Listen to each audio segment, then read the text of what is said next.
दोस्तों, आत्मज्ञान की प्राप्ति के पहले गौतम बुद्ध बिल्कुल एक अनजान की तरह लोगों से प्रश्न पूछते थे, जैसे उन्हें कुछ पता ही ना हो।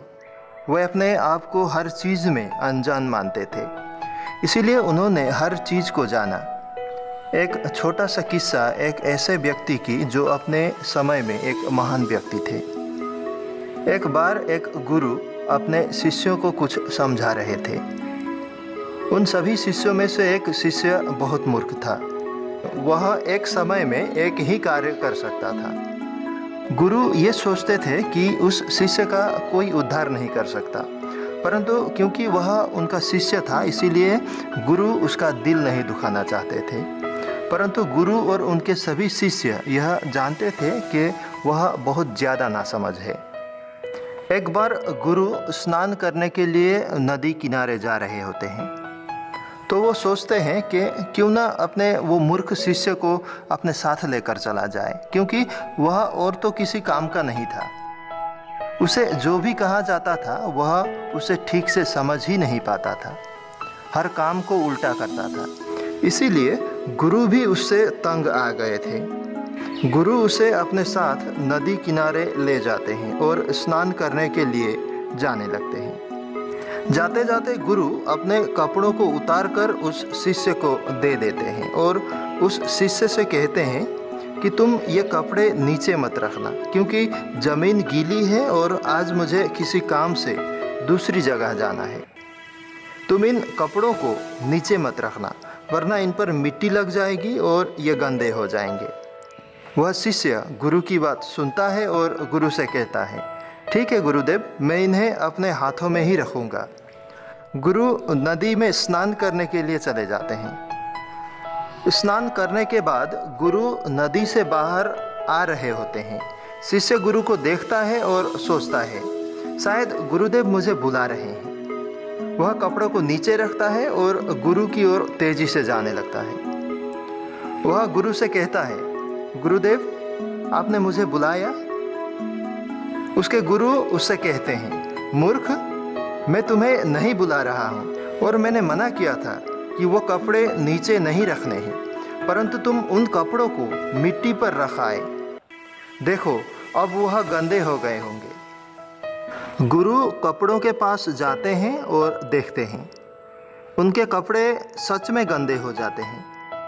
गुरु उन्हें उठाते हैं और गंदे कपड़े ही पहन लेते हैं और क्रोधित हो उस शिष्य से कहते हैं, तुम जीवन में कुछ भी नहीं कर सकते।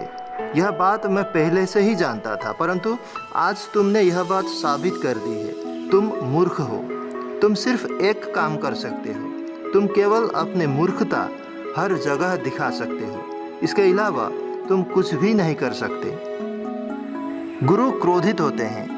गुरु का शिष्य अगली आज्ञा के लिए उनके पास खड़ा होता है। वह गुरु से कहता है, गुरुदेव, मुझे क्षमा कीजिए, मुझे अगला कार्य दीजिए, मैं उसे पूरा करूंगा। यह सुनकर गुरु को और क्रोध आता है। पास ही में एक बड़ी चट्टान होती है और उसके पास छोटे छोटे पत्थर होते हैं। वह गुरु एक पत्थर उठाते हैं और अपने शिष्य को दे देते हैं और कहते हैं, तुम्हें और कुछ भी नहीं करना, बस इस पत्थर से इस चट्टान के ऊपर बार बार राम लिखना है। लिखे हुए पर फिर बार बार राम लिखना है और लिखते ही रहना है जब तक मैं न कहूँ। और गुरु इतना कहकर ही वहाँ से चले जाते हैं। उनका शिष्य यह काम करना शुरू कर देता है। गुरु को कहीं जाना था तो गुरु वहाँ से जाते हैं और शाम होने तक अपने आश्रम लौट आते हैं। अपने आश्रम लौटते ही उन्हें एक ही बात बार बार ध्यान में आती है कि आज मैंने बहुत ज़्यादा क्रोध कर दिया। इसलिए अपने सभी शिष्यों से गुरु पूछते हैं कि यमन्ना कहाँ है। उस शिष्य का नाम यमन्ना होता है। सभी शिष्य गुरु से कहते हैं, गुरुदेव, वह तो आपके साथ सुबह सुबह नदी किनारे गया था और तब से ही नहीं लौटा है। गुरु दौड़कर नदी किनारे पहुंचते हैं और चट्टान की ओर देखते हैं। वह शिष्य अब भी चट्टान के ऊपर राम राम राम लिख रहा था। फर्क इतना ही था कि उसके हाथ का जो पत्थर था वह पूरा ख़त्म हो चुका था और साथ ही साथ उसकी हाथ की 2 उंगलियां और हाथ का अंगूठा भी लगभग पूरा घिस चुका था। पत्थर खून से लथपथ होता है और यह देखकर गुरु उस शिष्य को उठाकर अपने गले से लगा लेते हैं। दोस्तों, मुझे ये नहीं पता कि आप इस कहानी को किस तरह से देखते हैं और इससे क्या सोचते हैं।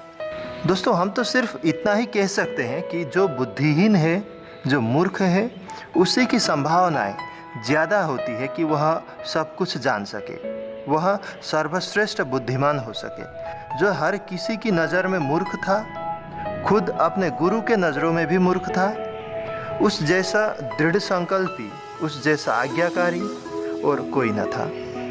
दोस्तों, वह आगे जाकर आत्मज्ञान को प्राप्त कर लेता है। आपके भी जीवन में हो सकता है कि आपके भी कुछ कमजोरियां हों, आपके भी कुछ नेगेटिव पॉइंट्स हो, जिन्हें लोग आपको बार बार बताकर आपको नीचे गिराने की कोशिश करते रहते हैं। परंतु आप ये अच्छी तरह से जान लीजिए कि आपके अंदर कितनी भी बड़ी कमजोरियां क्यों न हो, परंतु एक काबिलियत, एक ऐसी खूबी आपके भीतर है जो हर कमजोरी पर भारी है, जो हर कमी पर भारी है।